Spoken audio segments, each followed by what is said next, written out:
everyone. It is November 1st and it is the start of our end of the year challenge where we're going to uncover and unearth all of our lessons that we've learned so far, not in just this year, but in life in general, and unpack everything that we've been through to figure out where it is that we want to go next. For me, it has been a tumultuous year, past few years since I graduated college, a few years back now, and a lot has changed.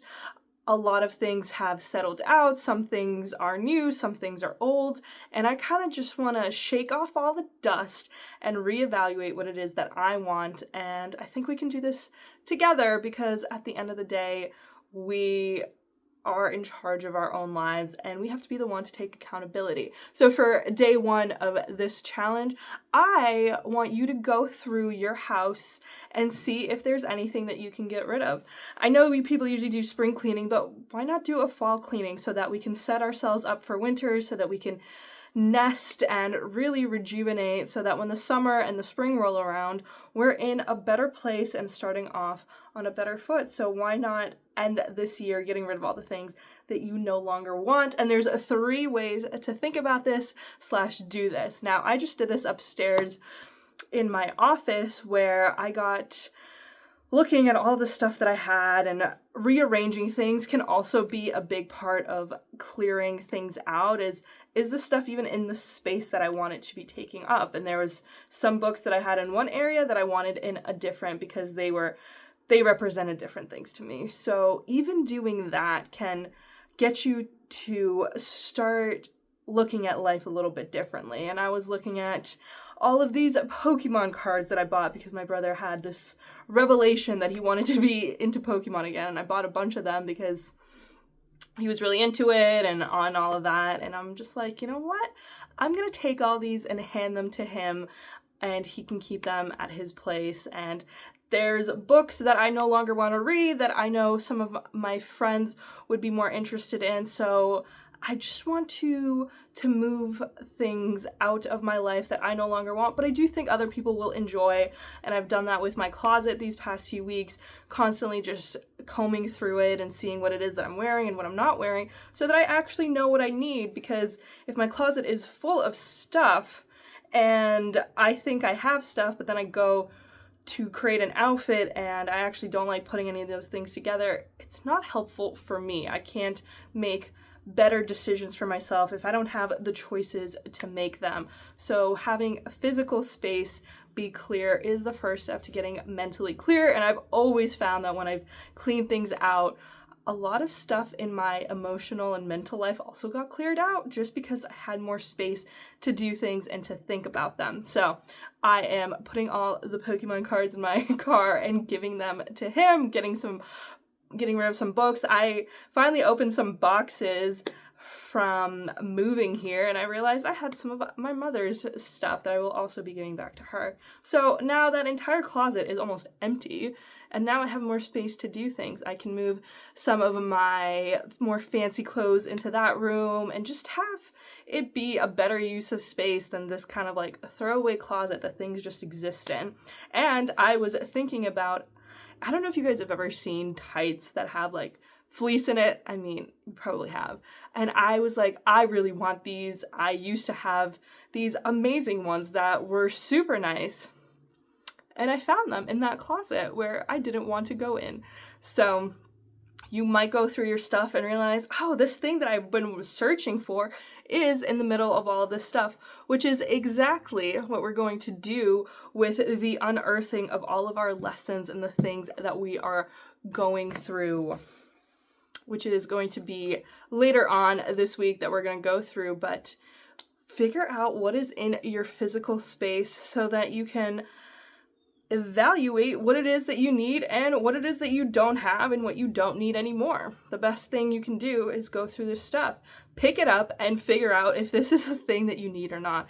Now, this is probably going to be more than a 5-minute task, but you can make it a 5-minute task. Go to one particular part of your room. If you have a bookshelf, go to one shelf and take out one book that you no longer read, that you think that you no longer want, that you think somebody in your life might enjoy. It doesn't have to be your most favorite book that you have as a prized possession to get rid of, but there's definitely stuff that you have that you no longer need, and it may be taking up a small amount of physical space, but it's still taking it up, and therefore it is taking up space in your mind as well. When you walk into a room and there's less things in it, you just feel calmer. And you know this, and you always feel that way after you clean something. So go in there and see what it is that you no longer want in your room. Get rid of it, give it to your friend, give it to a donation, throw it away if you can't use it anymore. We gotta get good at doing this on a routine basis. Like if you went through your house once a week and just got rid of stuff that you didn't want, that you no longer use, that you knew as soon as you took that shirt off that this shirt just wasn't doing it for you anymore, and you got rid of it then, how much more power would you have over yourself in your life? Because now you are actively a participant in your life and making decisions and readjusting, and that is exactly the type of place we want to get to if we want to create the lives that we've always wanted. We have to remove things out of our life. And now that is in your physical space. Now in your mental space, we kind of do the same thing, don't we? We clutter ideas and thoughts in our mind, and they just take up space. If there is something that you are repeating to yourself and it is simply taking up space, it is time to clear that out as well. Now, there's two ways to clear things out, right? You literally take it out of your house and you throw it out, or you turn it into something that is more useful for you. For example, if you have a shirt in a closet that you never use, you can take that shirt out of that closet and put it into the one where you are looking at that stuff every day, because this is a shirt that you want to have more access to. So there are multiple thoughts in your head that can go through this process. There's some thoughts like, I'm not good enough, I'm not smart enough, I'm not interesting enough to make friends, that you can simply just take and throw into the trash and never think of those again. Or you could take that kind of frame of thinking and turn it into something better for you. So if you are milling through these thoughts that aren't helpful to you, now it doesn't need to be as grand as, I'm not a good enough person to make friends. It could be like, I have to go and see my mom every Sunday for dinner, and it's draining and I don't like it, but I have to go because that's the only time I can see her, and well, I do love her and I like spending time with her. It's just like that dinner in and of itself is difficult to be around, because every Sunday we make that dinner from scratch together. So there is parts of that situation that you're okay with and parts of it that you're not. How can you look at it and clear out the things that you don't like?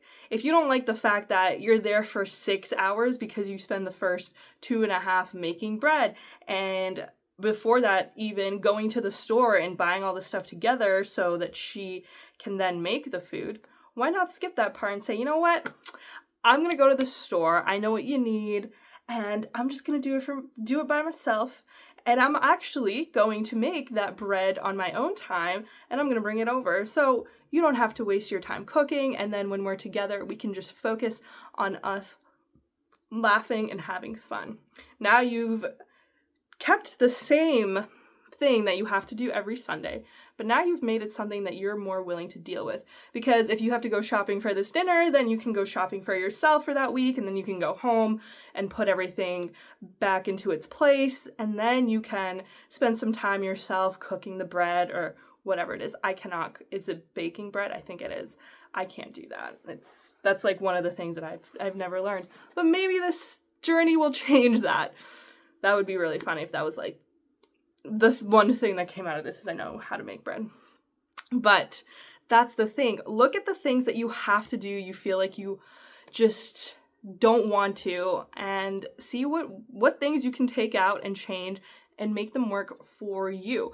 Do that with the stuff in your closet and the stuff in your mind. Come up with 3 things that you just have to do every week and you hate doing it, but you want to change your attitude about it or get rid of it in its entirety, because a majority of the things we do have that power over.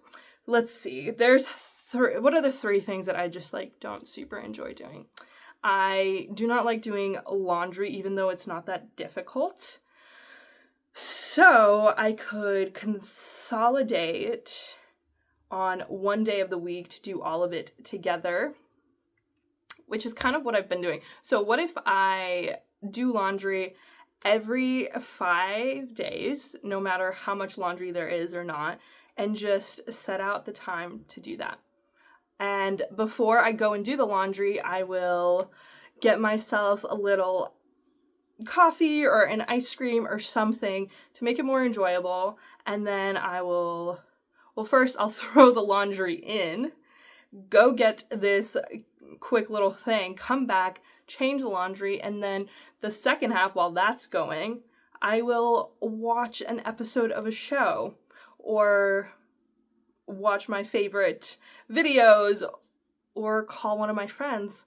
And then once the time comes that I have to actually fold the clothes, I will sit with the clothes and have my favorite playlist playing. So while I have to fold the clothes, I can actually enjoy the music that I listen to. So associate the things that you have to do with stuff that you like doing anyway, and there's a lot of overlap that you can create. Now, it's not going to make you hate your favorite TV show or suddenly love doing laundry, but at least you'll be doing things at the same time too that don't require as much bandwidth. I don't suggest reading a book and driving a car. You can't do those things at the same time, but there are some things that you can connect with and see if there's other things that you can think of to do together.